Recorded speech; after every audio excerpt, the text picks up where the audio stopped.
Now, there'll be times that we're multiplying multiple numbers through, not just two. So how does that play out? Well, one of the things that you may have observed that when we're trying to figure out its end sign, if we have an odd number of negatives, our result is going to be negative. If we have an even amount of negatives in our multiplication, the result is going to be positive. So let's use that to our benefit.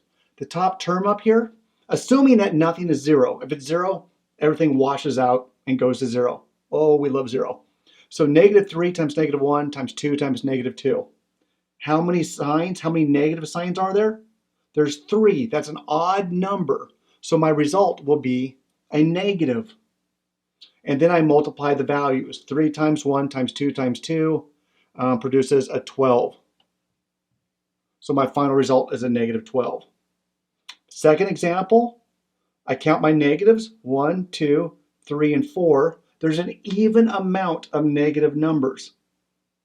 So my result is going to be a positive value. And I multiply 1 times 2 times 2 times 3 times 4, becomes a 48. And you can kind of think about that in another way too. Remember what two negatives become? Positive. You know what two other negatives become? Positive. So all of those essentially become a positive term.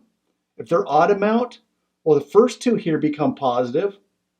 This last negative, there's no partner with it, so it remains negative.